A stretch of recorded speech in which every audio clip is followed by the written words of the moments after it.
Oh man, I'm gonna get some hate for that.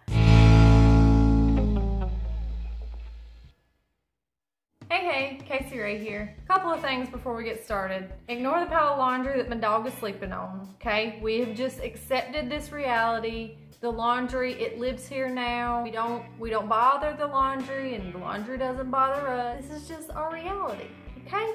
Another thing, I wanted to address the last video that I made. I'm just gonna insert a clip so you know what I mean. When I started my channel, I wanted to make it abundantly clear that I was not pretending to be a guru. I'm afraid that I have gotten into that guru category by default, and half the time I feel like a hypocrite, in all honesty. So yeah, the comments that I got on that video was really awesome and hilarious.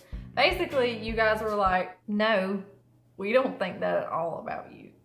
What gave you that idea? We know you're a hot mess, and we like that. So, good. I'm happy that no one thinks that I'm a guru. No one ever got that idea about me. That was all something that I made up in my own mind. So, thank you guys for your comments. I feel much better, and now we can commence the hot mess advice and move on to the topic. So again, in the last video, I mentioned that I did not want to post anything that I was not feeling inspired about. I told you that I really want to post something that means something to me at this moment in time. Also mentioned that I feel like God is pushing me in a certain direction. I feel like He wants something. He wants me to do something, but I'm not certain what it is. And you guys, several of you commented that you feel like you're in similar situations. So I do have something for you guys that I wanted to share, because we have been having a sermon series at my church that is dealing with this very topic. So if that's something you're interested in, keep watching. I know I say sermon and half of you clicked away, and that's fine too.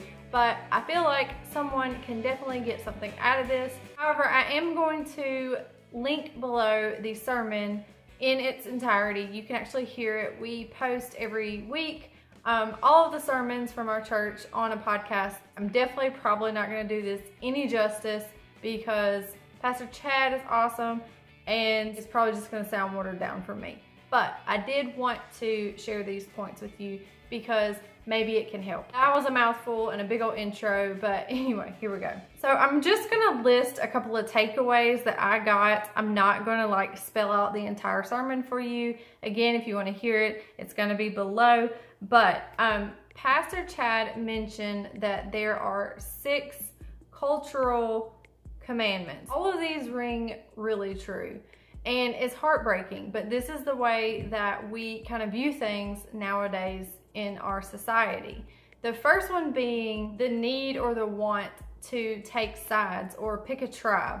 Everyone is so quick to point a finger and say, you're wrong and I'm right, and you choose a side, and everyone who doesn't think like you and act like you and believe the exact same things that you do, you feel like they're wrong and you're right, and you have to defend yourself, when that's not the right mentality to have. He mentioned in the sermon that we put way more emphasis on being right than doing the right thing. Let that sink in a minute. We put more emphasis on being right than doing the right thing. This isn't just with Christian mentality, okay? This deals with everyone. Sometimes you don't have to beat people over the head with the Bible. Sometimes you just need to love on them.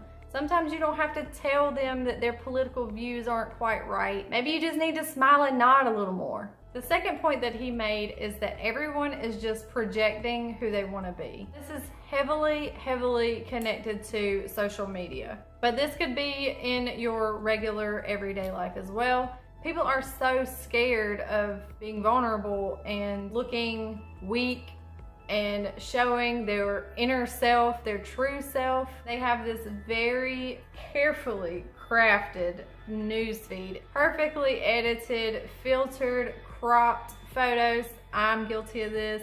I just got really mad at my friend for posting a fat picture of me. I was like, crop that out. But it's really sad, isn't it?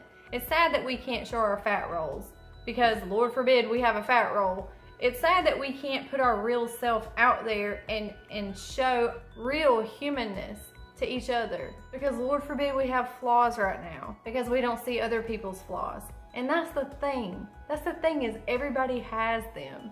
Everybody has flaws, and nobody's showing them to anyone. But that leads right into the third point that he made, is that everybody is just managing their image. People only show you what they want you to see. And like I said, I'm guilty of this. I don't know anyone who isn't. If you made it a point to post a photo from your wonderful family vacation, but you didn't post a picture of the meltdown your kid had on the way out the door, or the fight you and your husband had about what thing to pack or what thing not to pack, then you're probably managing your image. Now, there are definitely some things that should be kept to yourself. Social media is not the place to air out your dirty laundry. I'm not saying that. Clean laundry, on the other hand, you should definitely post that, because people feel bad about their laundry, okay?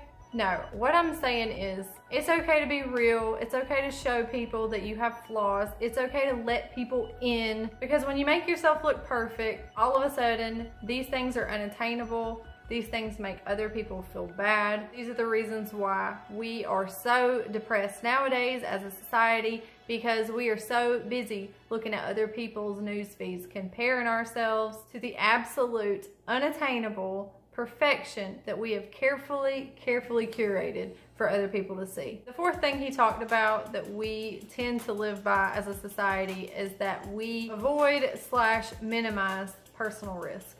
To me, when he said that, and I could have this wrong, but I feel like he meant that people tend to not want to get involved in things going on and other people's problems, because somehow that could affect us.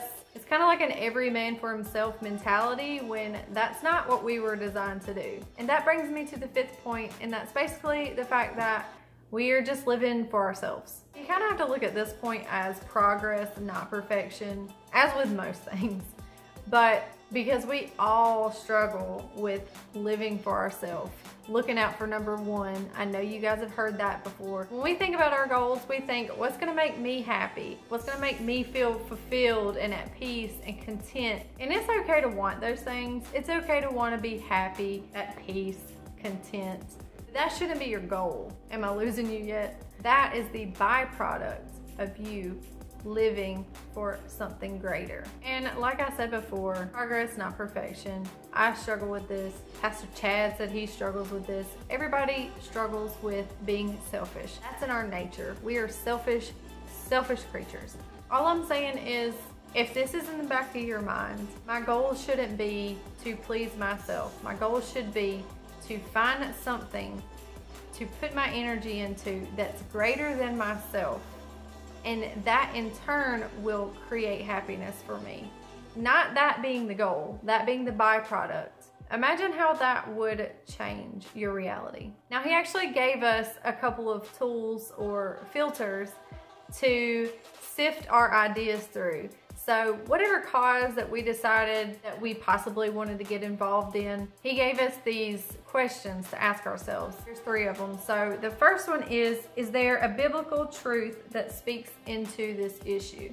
So that being the first kind of filter, if there's something that's on your heart that you feel compelled to change or to fix, is there a biblical truth that corresponds or aligns with this issue? The second one is, did Jesus view this as a big issue? Because if Jesus thought it was an issue, then we should think it's an issue, because we should be more like Jesus. Third one is, am I moved by non-human issues more than human issues? So not that there's anything wrong with non-human issues, such as animal rights or environmental stuff, etc. There's nothing wrong with that. Those are worthy and awesome causes. However, if those causes move you more than, say, child hunger or homelessness or battered women or any of these other human-related issues, maybe you need to reevaluate your priorities. Oh man, I'm gonna get some hate for that. Again, worthy causes, but should they be your first priority? Okay, so I hope this video was not all over the place. I hope I did justice to Pastor Chad's message. Probably not. Again, please check out the link below and listen to it in its entirety. It's really awesome. It's part of our series of Nehemiah, brick by brick. If this was interesting to you, go back and listen to all of the previous Nehemiah sermon series or any of our sermon series because he brings the truth. So, subscribe if you haven't already. Share with your friends. Thanks so much for watching, guys. You're my favorites. Peace and love.